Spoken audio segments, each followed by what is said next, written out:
My name is Lauren. 13 years ago, I met Scott at a business networking event. He was a senior manager at a trading company, charming, smart, and with kind eyes that made me feel comfortable. What truly touched my heart, though, was how he talked about his 14-year-old daughter, Julie. The love in his voice when he mentioned her name was undeniable. I had built my chain of beauty salons from scratch. Success had given me everything, except the one thing I wanted most: a family. I couldn't have children, a truth I had come to accept. But meeting Scott and Julie felt like a second chance. 7 months later, we got married and they moved into my house. The difference in our incomes was significant. I earned several times more than Scott. But that never bothered me. Love isn't about money. I was just happy to finally have the family I had always dreamed of. When Julie turned 17, I bought her first car, a safe, reliable one. Her excitement was priceless. "This is really mine?" she asked, tears in her eyes as she hugged me tightly. "Thank you, Lauren. You're the best." 3 years later, when college acceptance letters arrived, I didn't think twice about offering to pay for her education. It wasn't Princeton, but it was a good school, and Julie was overjoyed. Those early years were wonderful. I finally had what I always wanted: a loving husband, a stepdaughter who seemed to appreciate me, and a home filled with laughter. After graduating, Julie decided to stay with us to save money as she started her career. I'll never forget one spring evening when she came home beaming with excitement. She had been dating Eric for 3 years. I knew him well. He was a kind young man, a software engineer who treated Julie with respect and care. When Julie burst through the door, waving her left hand with a sparkling diamond ring on it, I was caught off guard. "Dad, Lauren." He proposed, she squealed, bouncing on her toes like a teenager instead of the 26-year-old woman she was. "We're getting married." Scott jumped up to hug her, his face glowing with happiness. As I stood there grinning like a fool, I realized this was the kind of family moment I had always dreamed of. Later that evening, Eric came over, and we opened a bottle of champagne I'd been saving for a special occasion. "I know this is a big ask," Julie said nervously, twisting her engagement ring as she spoke. "But we've been looking at venues and everything, and..." "How much?" I asked, already reaching for my phone to check my bank account. "Well, with everything included, around $230,000, she said quietly, then quickly added, "But of course, we don't expect." "Done," I interrupted with a smile. "I'll set up an account tomorrow for all the wedding expenses." The look of relief and happiness on her face made every penny worth it. "Really? Oh my gosh, Lauren, thank you so much," she exclaimed, throwing her arms around me. I hugged her back tightly, remembering the teenage girl who had welcomed me into her life all those years ago. The next few weeks were a whirlwind of excitement. Julie included me in everything at first. We'd sit at the kitchen table late into the night, flipping through wedding magazines and scrolling through Pinterest boards. She'd text me pictures of dresses she was considering and ask my thoughts on color schemes. "What do you think about these flowers?" she asked one evening, showing me pictures of elaborate bouquets. "Too much? Not enough." "I love the pink peonies," I replied, and she jotted it down in her wedding planner. She found her dream dress, a stunning designer gown that cost more than my first car. But I didn't even flinch at the price. Seeing her eyes light up when she tried it on was worth every dollar. The venue she picked was breathtaking, an elegant historic hotel downtown, complete with crystal chandeliers and marble floors. The menu was full of premium dishes that could impress any food critic. I transferred the money as promised, and Julie dove into the planning with enthusiasm. But about 3 months in, something changed. The detailed updates became brief and vague. Instead of spending evenings planning together, she started rushing through dinner and disappearing into her room or heading to Eric's place. "How's the planning going?" I asked one evening, hoping to reconnect. I'd ask, "How's everything going?" "Fine," she'd reply, barely looking up from her phone. "Everything's on track." When I tried to ask for more details, her answers were vague. "Oh, just finalizing some things." "Don't worry, it's all under control." I told myself not to feel hurt by being left out. Planning a wedding is stressful, and maybe she just needed space to make her own decisions. I remembered being young and wanting to prove I could handle things on my own. Scott noticed my worry one night as we got ready for bed. "Everything okay?" he asked. "You seem a little off." "I'm probably just overthinking," I said, forcing a smile. "It's just that Julie seems different lately, distant." "She's probably just busy with the wedding," he said, kissing my forehead. "You know how it is, so many details to handle. Don't worry too much." I nodded, trying to brush off my concerns, but there was a knot in my stomach that wouldn't go away. Something felt off. The happy little bubble we had been living in seemed to be developing cracks, and I couldn't shake the feeling that this was just the beginning. As the weeks went by, I decided to get more involved in the wedding planning. One morning, while we were having coffee, I brought up something that had been bothering me. "Julie, honey, I was wondering about the guest list," I said casually, watching her scroll through her phone. "Have you figured out how many people you're inviting?" She looked up briefly. "Oh, yeah. We're keeping it small, about 80 people. That sounds nice. Intimate," I said, nodding. Then I added, "I'd love to include my parents and my sister. They've always adored you, and they'd be thrilled to be there." The change in Julie's expression was immediate and unsettling. Her face turned cold, and she slowly put down her phone. "Actually, we're only inviting close relatives and friends," she said, her tone firm. "This is supposed to be a really personal celebration. I don't want to include people who aren't, actually family." Her words felt like a slap. After 14 years, after everything we'd shared, she didn't see my family as real family. It hit me like a bucket of cold water, and for a moment, I didn't know how to respond. I took a deep breath, trying to keep my tone calm. "Julie, I get that you want to keep things small and personal, but my parents have known you since you were 14. They've been there for all your birthdays and even your graduation." I paused and added softly, "And I am paying for the entire wedding. Surely we can make an exception for 4 people who genuinely care about you." Her face immediately twisted into a pout, and I saw anger flash in her eyes when I mentioned money. She pushed her chair back from the table with more force than necessary. "Fine," she snapped. "I'll send invitations to your mom and sister. Happy now."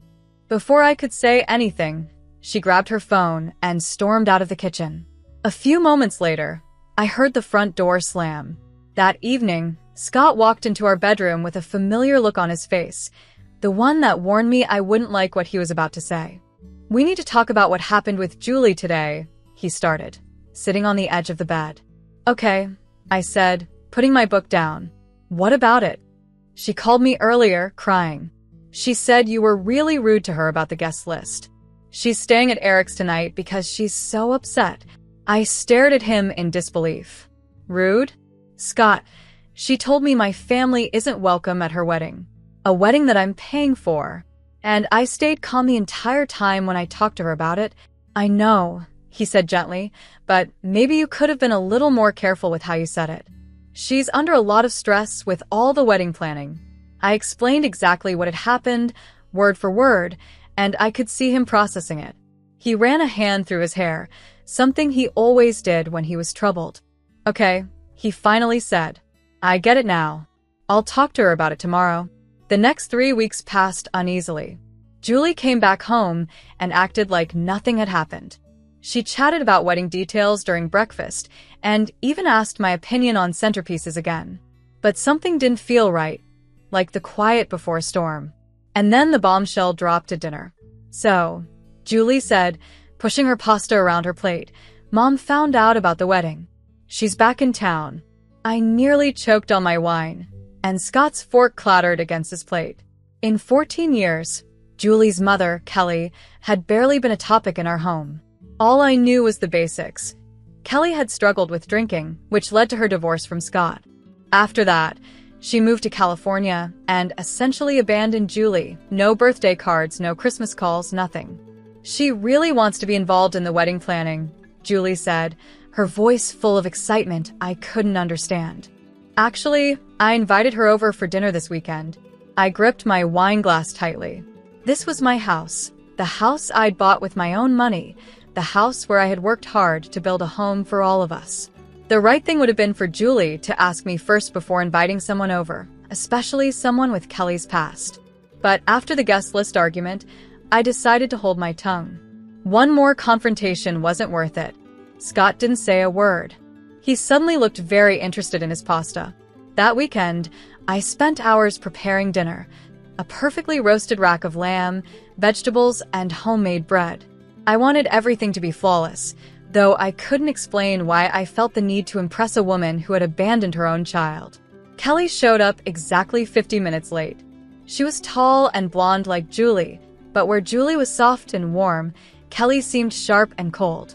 Her eyes scanned every corner of my home as she walked in, lingering on the artwork, the furniture, and the view from the windows. Her gaze wasn't subtle, it was the kind of look meant to measure and judge. "What a large house," she said, dragging out the word large as if it were something to be ashamed of. Dinner started politely enough, but that didn't last long. Kelly took a bite of the lamb and pursed her lips. She said, cutting another piece with slow, deliberate movements. "You know, I always made this with rosemary and garlic. It really brings out the flavor better. Julie used to love it when I made it." Her tone was light, but the words felt like a jab, as if she was reminding me that no matter what, she would always be Julie's mother. I took a sip of wine and stayed quiet. Kelly wasn't done. "And these vegetables," she went on, pushing them around her plate. "They're a bit overdone, don't you think? I always found keeping them crispy makes them so much better." With every comment, I waited for Scott to speak up, anything to defend me. He had been married to this woman before. He knew exactly what she was doing. But he stayed silent, his eyes fixed on his plate, cutting his food into smaller and smaller pieces. I sat there, feeling the weight of her words as she criticized my cooking in my own home. Meanwhile, my husband said nothing, and my stepdaughter looked at Kelly like she was a queen returned to her throne. Something inside me shifted, hardened, as I watched the scene unfold. As dinner wound down, Kelly dabbed her lips with her napkin and turned to Julie. "So, honey, tell me about the venue. Which hotel did you pick?" "The Grand Morrison downtown," Julie replied, her face lighting up at the change in topic. "It's beautiful, Mom. They have these amazing crystal chandeliers." Kelly's expression soured. "Oh, sweetie, you can't have your wedding there. That place is so basic. Now, the Belmont Plaza. That's where you should be having it. It's much more prestigious." I gripped my fork tighter, knowing the Belmont Plaza cost almost double what we were already spending. "The wedding we're planning isn't exactly cheap," I said, trying to keep my tone calm. "And the Grand Morrison is a beautiful venue." Kelly's eyes narrowed. "Well, you can't cut corners on your only daughter's wedding. It's the most important day of her life." Something in me snapped. 13 years of love, support, and financial sacrifice dismissed as cutting corners by a woman who hadn't even sent her daughter a birthday card. "If you're so worried about the venue," I said, meeting her gaze directly, "feel free to pay for the Belmont Plaza yourself. Since I'm covering the entire $230,000 for this wedding, I think the Grand Morrison will do just fine." The silence that followed was deafening. Kelly's face turned red, and she stood up so quickly her chair scraped against the floor. "I can see I'm not welcome here," Kelly announced, grabbing her purse. "Julie, call me tomorrow, honey." She stormed out, slamming the front door behind her. Julie spun around to face me, her face red with anger. "How dare you?" she screamed. "How dare you throw money in my mom's face like that? You're cruel and selfish, and you've ruined everything." Then she ran upstairs, slamming her door shut. I sat there, stunned, as Scott poured himself another glass of wine. Later that night, he came into our bedroom, looking serious. "You need to apologize to Julie," he said firmly. "What you said to Kelly was completely out of line." I stared at him, shocked. "Apologize? For what? Telling the truth? Your ex-wife came into my house, insulted everything I did, and called me cheap for paying for this entire wedding. You didn't have to embarrass her like that," he shot back. "Now Julie's upset, too." "I'm not apologizing," I said firmly. "Not this time." He grabbed his pillow. "Fine. "I'll sleep in the living room until you come to your senses." The next morning, I was in the kitchen making coffee when my phone rang.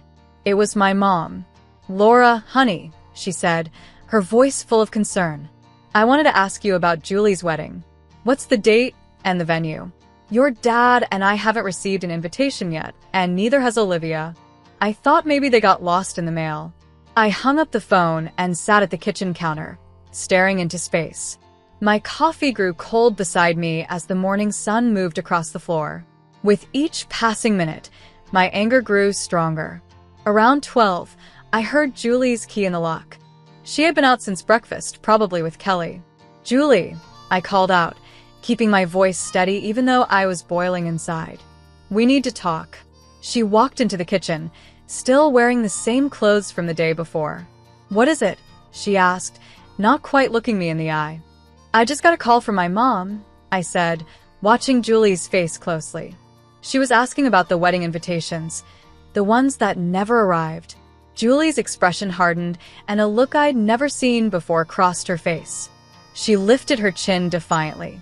"I'm not inviting them," she said. "Excuse me? I'm not inviting strangers to my wedding," she replied, her words sharp and cold. The word strangers hit me like a punch. My parents had been at every Christmas, every birthday, every milestone for 14 years. My sister had even helped Julie prepare for her college interviews. "Strangers?" I said, struggling to keep my voice steady. "That's wrong, Julie. And it's cruel. These people have loved you and supported you for years." She laughed, but it wasn't a laugh I knew. It was bitter and harsh. "You want to talk about cruel? After the way you treated my mom last night?"